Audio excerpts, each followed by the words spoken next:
iPhone 17 гарсан байна. За тэгтээ бичлэг эхлэхээс өмнө шал нэг өөр юм ярьчээ.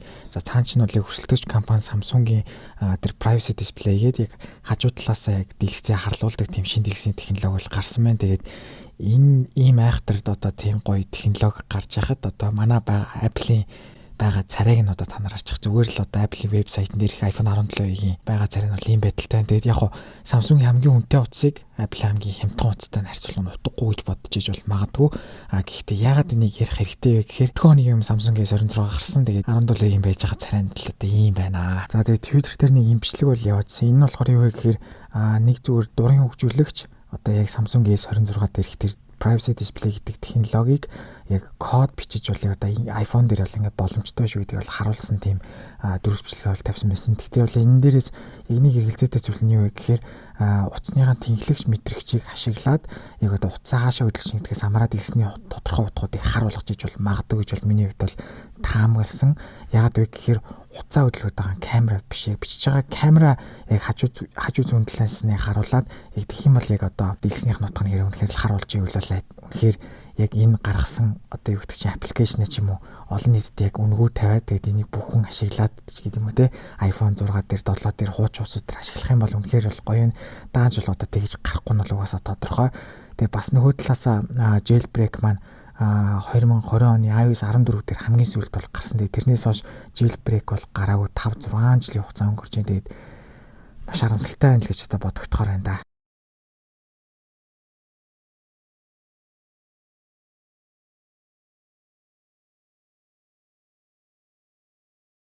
За тэгээд шөнийн 10 цагт танилцуулсан тэгээд Apple-ийн сайт руу орсон чи ерөөсөй гарч ирэхгүй байсан. Тэгээд заавал iPhone гэдэг хэсэг рүү ороод харах юм бол 17i гэж бол байгаа. Тэгээд яг ийм байдалтаар бол бүтэн 2 цагийн турш бол байсан. Тэгээд би нэлийн хүлээж аваад за энэ дээр гоё дүрс нь гарч болвол ашигландаа гэж бодчихсон юм л тэгээд тэсвэр алдагдаад за яшаашаа зүгээр реклам дээрх дүрсүүдээр нь тавиад яг шинэ бичлэгээ хийж идэ гэсэн л төгөлтөнд бол хүрсэн. За тэгээд танилцуулгын бичлэг маань бол шууд шинэ өнгөтэйгээр нь бол ихсэн дээ да.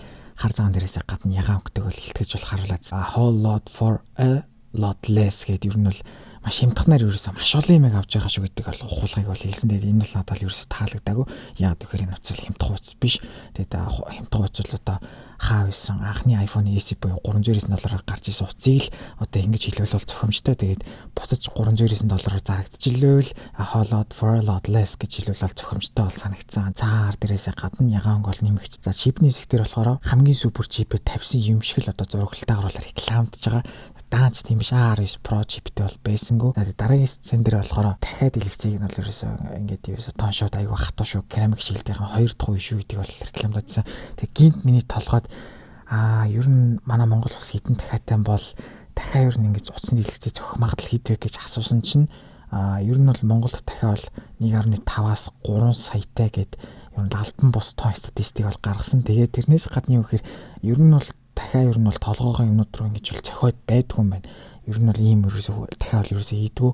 Зөв юмыг сониучилж ер нь юм идэхийн тулд ер нь бол толгоогоо бол ингэж хөдөлгдөг гэж байна. Тэгэхээр ерөөсөө энэ реклам дээр байдал маань бодит хөдөлтөөр бол хийж биелэхгүй гэсэн үг юм байна. За тэгээ ChatGPT-ийн хувьд болохоор 0.1-ээс 0.5% магадaltaй гэсэн одоо юм дүгнэлтэнд бол хүрсэн. За тэгээ батарейг нь болохоор үнэхээр удаан гэж хэлсэн. Гэхдээ яг үүндээ бол iPhone 16i-ийг бол адилхан батарейтай гэж бол хэлж байна.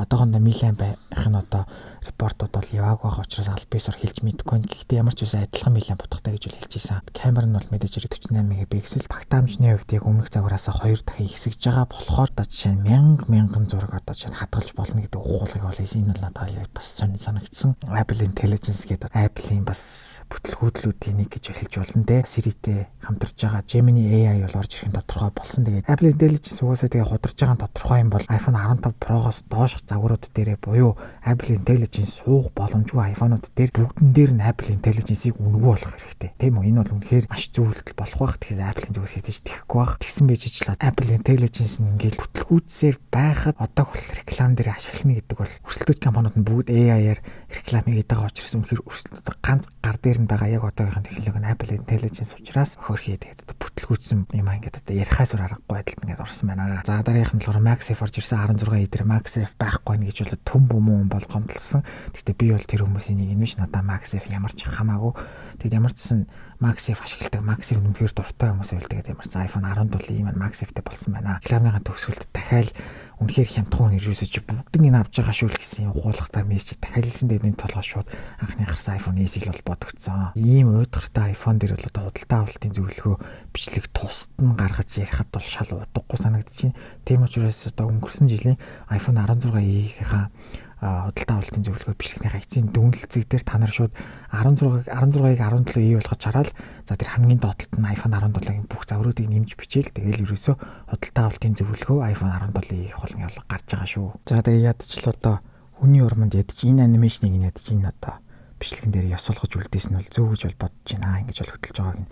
За тэгээд ер нь бол үржилсэн захиалга нь бол 3 сарын 4-өөс тэгээд ер нь 3 сарын 11-ээс бол худалдаа нь бол ингээд гарах юм байна. За тэгээд iPad Air-ийн хувьд ч гэсэн яг адилхан 3 сарын 4-өөс үржилсэн захиалга тэгээд 11-ээс дэлгүүрүүд дээр нь бол тавигдах юм байна. За тэгээд хэрвээ та нар санаж ивэл iPad Air-ийн M3 чиптэй одоо вебсайтын танилцуулган дээр яг бол энэ дүрс байсан бүрээс таг адилхан тэр чигтээ бол бүр ерөөсөө copy paste гэж бол ер нь ойлгож болно. Тэгээд ёсолох хүднээс ингээд ямарч байсан шинэ гарсан iPad-ных нь веб танилцуулга энэ гэж ингэж гүйлгэж харуулах нь бол зүг баха. Тэгээд амар сүртэй өгнүүд л яваад ддаг. Одоо чинь ингээл явж байгаа гоо зүгээр л одоо юу гэдэг чинь. За энэ дэр байсан да. За хоёр одоо дэлгэцийн сонголттой. Тэгээд одоо ерөөсөө хязгааргүй боломж өгдөж байгаа. Энэ бол би яаж ч хязгаартай гэж бодож чинь. За одоо маш хамгийн сонирхолтой хэсэг нь эхлэх чинь. За ингээд жоохон томруулчаар ер нь Apple-ийн вебсайтыг хоёроор нь бол ингээд л харуулцдаг. За зүүн гардалд бол одоо M3 чип iPad 11 инч. За энэ болохоор саяны гарсан M4 чиптэй 11 инчийн iPad Air байна. За тэгээд энэ хоёрыг бол ерөөсөө шууд ихэрлсэн гэж бол ойлгож байна. Apple бол ерөөсөө ихэрлсэн. За тэгээд яаж ихэрлсэн бэ гэхээр бүх хүний сонголт нь адилхан. За тэнгуүдээ wallpaper нь хүртэл адилхан. Apple бол ядаж шинэ iPad-ууд юм уу, шинэ MacBook юм уу, шинэ iPhone гарахдаа ядаж өөр wallpaper тавьдаг бол энэ дээр бол бүр үнэхээр л copy paste. Энэ хоёрын ялгаа юу вэ гэвэл ерөөсөө л чипний ялгаа. Тийм. Тэгээд за ингээд хэдүүлээ доошо баттах гад бол явъя те.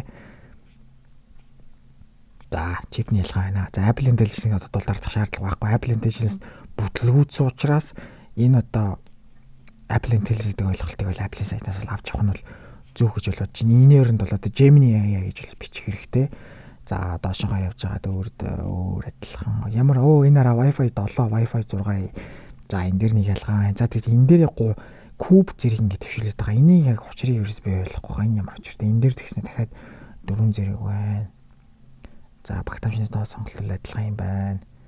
За өргөн нарийн бүдүүн бүгд адилхан байна. За жингийн болохоор Wi-Fi загварууд нь болохоор 4 г хүнд болсон. Тэгээд SIM-тэй загвар нь 5 г хүнд болсон юм байна.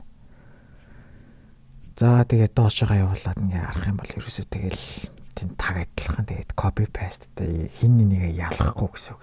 Ер нь бол худлаа үнэн бол те яг энэ төхөөрөмжийг барьж байгаад тийм үү. Apple-ийнх нь ажилтан дээр нь инженерүүд дээр нь юм уу сайхан хоёлын нь барьж очиж байгаад харуулах юм бол ерөөсөө ялгахгүй гэсэн үг. Ерөөсөө тий settings руу нөрөөд одоо үзүүлэлтийг нь харж иж л одоо ялганаа. За тэг ямар ч байсан өнөөдөр 7 хоног эхлээд бол шинэ одоо бүтээгдэхүүн танилцуулсан гэдгээрээ танилцуулагдлаа.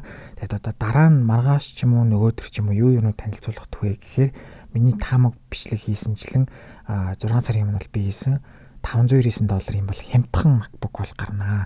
Хуучны домгийн одоо нэг хувилбар нь бол одоо гарах бас юм магадлал байна гэсэн зүйл маань ер нь бол бараг биелэх бах. Тэгээд ямар ч байсан энэ нэрлэн гайгүй хямдхан учраас л ер нь бол гол одоо өнцөг нь бол яваад байгаа. Түүнээс ч бусдаар бол нэг сони юм байхгүй. Тэгээд маргааш нөгөөдрийнхөө одоо Apple-ийн танилцуулах бүтээгдэхүүний бичлэгээр л одоо тэгээд уулзцаая.